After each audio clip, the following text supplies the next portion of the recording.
Maisel, Saban surpasses Bryant without benefit of perfection. Glendale, Arizona. On the night that Alabama coach Nick Saban joined Bear Bryant as the only coaches in the history of college football to win 5 national championships, the Crimson Tide allowed 40 points and 550 yards to Clemson. The Lakers have fallen on hard times. Kobe looking forward to inspiring next generation of athletesCurry. We gave up a lot to get KD'Most. Believe Brady will go to Supreme CourtscOn the night that Saban joined Frank Leahy of Notre Dame as the only coaches to win 4 national championships in a 7-year span. Alabama's offensive line, judged the best in the nation, gave up 5 sacks. On the night that Saban made a compelling case that he has dislodged Bryant and Leahy and John McKay and whomever you care to name as the best coach in the history of pompoms and shoulder pads, Heisman Trophy winner Derrick Henry gained 30 yards on 16 second-half rushes. "We didn't always play pretty in this game," Saban said Monday night after Alabama defeated Clemson 45-40 to win the college football playoff national championship presented by AT&T. "It probably wasn't one of our best games when it just comes to flat execution. But when it comes to competing and making plays when we needed to make them, it was probably as good as it gets." Coaches may coach and players may play, as the old saying goes, but Alabama won this game because of Saban, because of how he used the entire team. The position of tight end under Saban has been where talent goes to avoid the spotlight. Not that you can hide there, but El Chapo was 3rd on the depth chart. Tide tight ends block and dream of being the quarterback's 3rd option. Against Clemson, 6'6", 242-pound junior O.J. Howard, who caught 33 passes for 394 yards this season, made 5 catches for 208 yards, including touchdowns of 53 and 51 yards. Throw in the 63-yard catch and run by Howard that set up the Tide's final touchdown, and Howard is the reason quarterback Jake Coker's performance will look prettier in the history books, 16 of 25, 335 yards, than it appeared in real time. He was well rested, Alabama offensive coordinator Lane Kiffin said, because for 14 games we didn't really use him. Alabama won because it converted 1 Clemson turnover into 7 points and never turned the ball over itself. Alabama won because it exploited its advantage on special teams. Clemson came into the Valley of the Sun with a 14-0 record despite finishing last in the Atlantic Coast Conference in kickoff coverage. Not only did Tide senior Kenyon Drake take a fourth-quarter kick 95 yards for a score, the 3rd allowed by the Tigers this season, but Alabama turned the momentum of the game by recovering an onside kick, also in the 4th quarter. There are a few important things to consider regarding special teams. Saban is the same coach who lost to LSU in 2011 because 2 Tide kickers missed 4 field goals. He is also the same coach victimized by the kick 6 at Auburn in 2013. What had been a weakness has become a strength. And let's go over that point again from 2 paragraphs ago. All that Alabama had at stake was a national championship, and Saban not only called an onside kick in the fourth quarter, but his players executed the pop kick perfectly. Adam Griffith popped the ball down the right sideline, wide of Clemson safety Jayron Kearse, and Alabama corner Marlon Humphrey caught it in mid-stride at the 50. The Tide made the play look as if it were just another practice. Actually, not this week's practice. It works almost every time, except that I usually drop the ball, Humphrey said. Actually, we practiced it this past Thursday. We hadn't practiced it a lot. I actually dropped it. I definitely did not think there was any chance he would call it. Who does that? Who calls an onside kick at that point in a game? That just shows how good he is, Kiffin said, because you don't do that. 99.9% of coaches don't do that because if you don't get it, you get killed by you guys. Not one of you guys would have written, "Why did you kick it deep?" if we lost the game.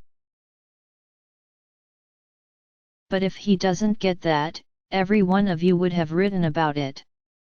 Kiffin has been a head coach, fired in controversy from USC, hired by Saban in 2014 to run the offense. He's going to do what he thinks is the best to win, Kiffin said, whether that's signing players, whether that's hiring coaches other people don't think he should, whether that's an onside kick. He's going to do whatever he wants to win. That's why he's the best.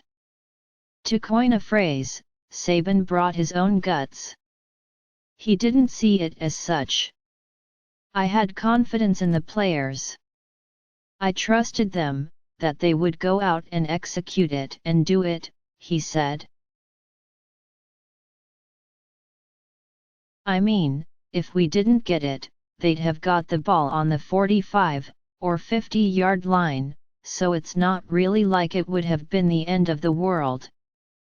But it was worth the risk, I felt. He impressed even his toughest critic.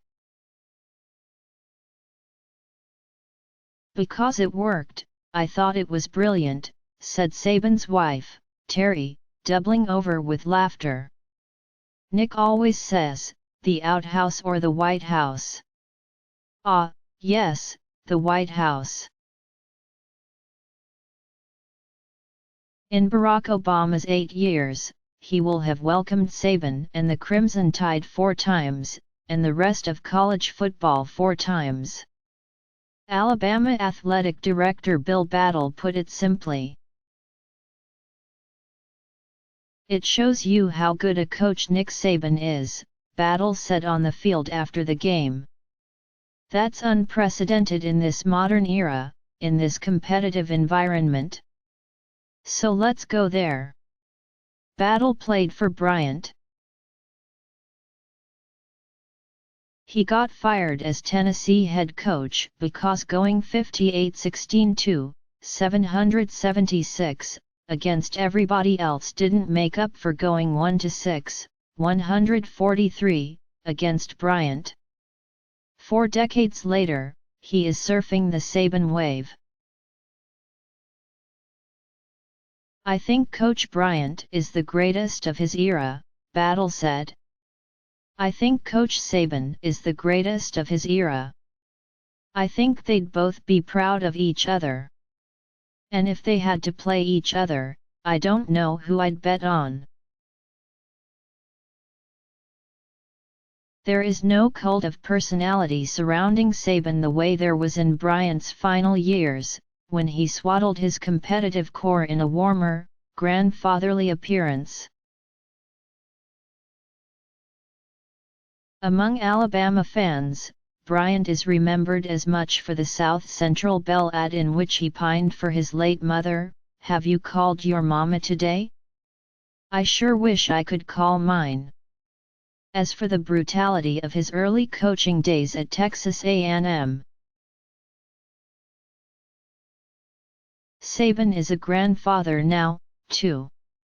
His success during his 9 seasons at Alabama has sanded down his sharpest edges.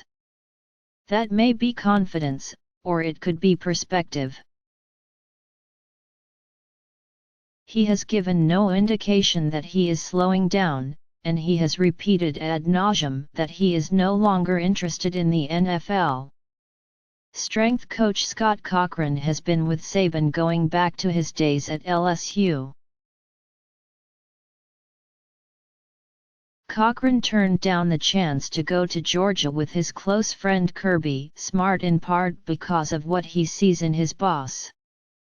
At the end of the day, this thing's not over, Cochran said, this thing being Alabama's success.